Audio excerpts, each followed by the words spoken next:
For the past 3 years, dating back to her time at Iowa, many critics and some members of the WNBA old guard have repeatedly focused on one issue to criticize Caitlin Clark: her turnovers. They even gave her labels like Turnover Tammy, while often ignoring her record-breaking scoring, incredible passing, and overall impact on the game. However, during Sunday's nationally televised NBC broadcast, that long-running criticism was challenged in a clear and convincing way. It was one of those rare moments in sports media when a popular narrative changed because someone explained the game using real basketball logic instead of repeated talking points. Welcome back to WNBA Pro, where today we're breaking down the major shift in perspective sparked by broadcaster Kate Scott and why it could change the conversation around Caitlin Clark. Today, we're combining the passion of fans who are frustrated with the double standards and a fact-based analysis that shows why Caitlin Clark is one of the most dangerous offensive players in basketball. We'll take a closer look at the turnover criticism, examine the numbers that prove she carries a huge responsibility for the Indiana Fever, and explore the surprising situation where a national broadcaster is strongly defending Clark while questions continue to surround the Fever's own marketing efforts and internal decisions affecting ticket sales and fan interest. If you believe the empty seats in Indianapolis were simply due to scheduling, it may be time to look closer because the impact of the organization's choices is beginning to appear in the team's attendance numbers. Let's start with one of the most important broadcast moments of the early 2026 WNBA season. Anything to nitpick Caitlin Clark on, and we all know that. So let's take a listen to what she had to say about Caitlin Clark being some sort of turnover machine. Let's get into it. From the charity stripe tonight, Caitlin Clark has been responsible for 38 of Indiana's 77 points so far. Yeah, and I feel like that's worth mentioning, LaChina, because... Okay, now pay attention. She's about to address this turnover situation. We all read the comments, right? We see that some folks... The Indiana Fever were playing a strong game against the Seattle Storm, and Caitlin Clark was putting on an incredibly efficient performance. During the third quarter, analyst LaChina Robinson highlighted an eye-catching statistic, revealing that Clark had directly contributed to 38 of the Fever's 77 points at that point in the game. In just 3 quarters, she was responsible for nearly half of the team's total offense, showing how much everything depended on her passing, vision, and decision-making. That moment gave her broadcast partner, Kate Scott, the perfect opportunity to respond to the critics and challenge the long-running narrative surrounding Clark. Kate Scott spoke with confidence as she addressed the commentators, podcasters, and former players who have spent much of the season making Caitlin Clark's turnovers the biggest story about her game. She pointed out that after seeing so many comments, she compared Clark's numbers with NBA assist leaders. Scott explained that Nikola Jokic averages around 10 assists and 4 turnovers per game, while Cade Cunningham averages about 9.5 assists and 4 turnovers. Her message was simple: everyone needs to relax because players who control the ball for most of the game will naturally commit more turnovers. Since Clark handles the ball for the majority of the 40-minute game and runs the offense, mistakes are part of the job. Scott's comments brought attention back to basic basketball logic, highlighting that high usage, heavy playmaking responsibilities, and elite offensive production naturally come with a higher turnover count. Turnovers, but the question for you is, you read the comments? Just when they're about other people. That's a dangerous place to be. Why are people... Caitlin's trying to... Yeah, because she holds the basketball for the majority of the 40 minutes. Welcome to the sport of basketball. Okay, I'm off the soapbox now. All right. Kate Scott, you are a truth teller, girl. Kate Scott. To understand Kate Scott's point, it's important to look at the full context.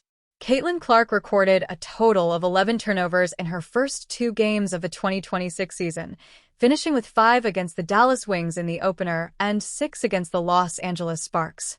On the surface, those numbers quickly grabbed attention and created eye-catching headlines. Critics reacted almost immediately, and social media pushed the story even further. The main narrative became that Clark's turnovers showed she was struggling with the pressure of the WNBA and that a player making that many mistakes could not successfully lead a highly competitive team. Many of those criticisms ignored the most important part of the story: what is causing those turnovers and what Clark is creating at the same time. Kate Scott explained that the answer becomes clear when you look beyond the box score and focus on the analytics. Clark's turnovers happen because she makes difficult, high-level decisions at an incredible pace. She constantly pushes the tempo, attempts passes through tight spaces that most players would never try, and makes split-second reads against elite defenders who are specifically prepared to stop her. Playing with that level of speed and creativity naturally comes with some mistakes. When a pass is tipped or a teammate can't complete the play, it goes down as a turnover for Clark. But when those same passes connect, they lead to easy baskets and game-changing assists that break down opposing defenses. Basketball, okay, because all of the high usage rate guards have turnovers, okay? She said Cade Cunningham, Detroit Pistons, average about 9.5 assists a game. Detroit Pistons rely on him to create everything. He averages about 4 turnovers, okay? The Joker, okay? The multiple-time MVP, NBA champion. Many fans have questioned some of the Indiana Fever's recent promotional graphics because they feature role players instead of the team's biggest star in advertisements for major games. There is no disrespect toward Raven Johnson, who is a young rotation player, but after playing 16 minutes in a recent game without scoring, many were surprised to see her featured prominently, while Caitlin Clark was left off despite leading the WNBA in assists and ranking second in scoring. To many supporters, this appears to be a deliberate organizational decision rather than a simple mistake. The Fever have also highlighted players such as Kelsey Mitchell, Aaliyah Boston, Lexi Hull, and Sophie Cunningham, suggesting the team is trying to promote a balanced, team-first identity instead of centering its marketing around Clark. However, that approach has raised questions about whether it is affecting fan interest, attendance, and the team's overall connection with its audience. Absolute clowns, okay?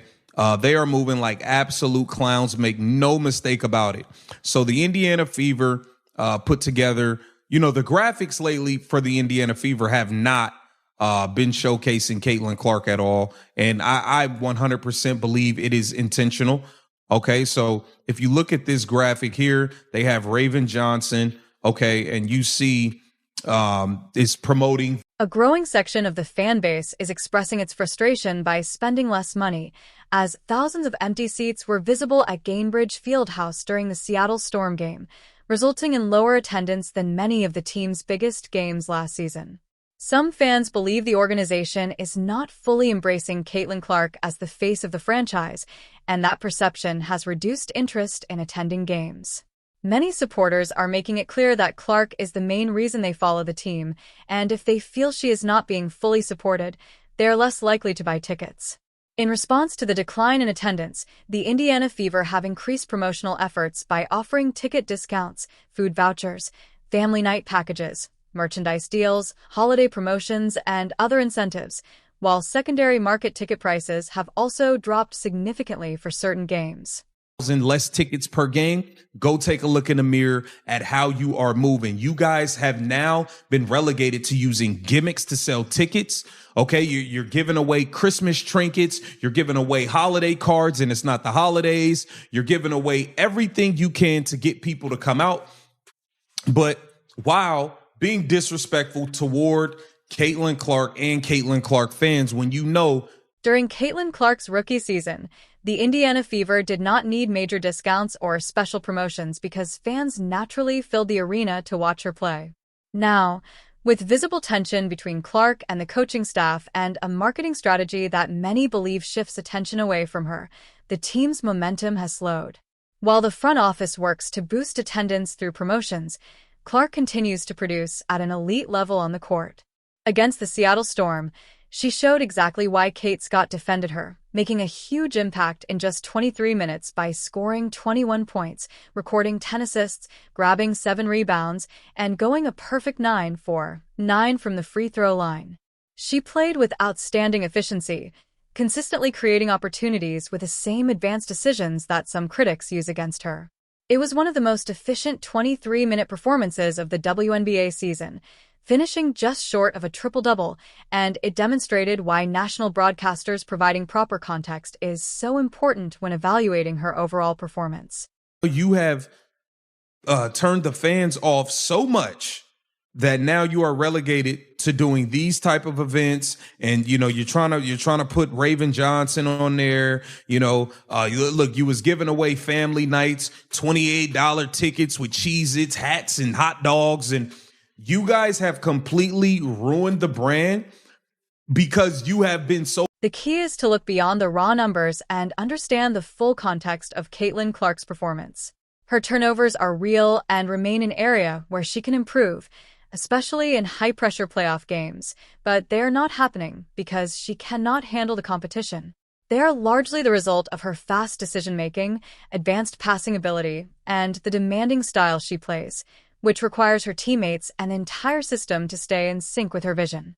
The Indiana Fever now face an important decision: continue with their current management and marketing strategy despite growing concerns about attendance and fan engagement, or fully build both their on-court system and promotional efforts around the player who consistently drives the team's offense. Kate Scott helped shift the conversation by providing valuable analytical context on national television, explaining Clark's numbers in a way that reflected how elite playmakers actually perform. If you enjoy balanced, fact-based WNBA coverage, subscribe to WNBA Pro. Share your thoughts in the comments on whether Kate Scott's comparison to stars like Nikola Jokic was fair, and whether you believe the Fever's marketing strategy is affecting ticket sales. Turn on notifications so you don't miss our next analysis as the season continues.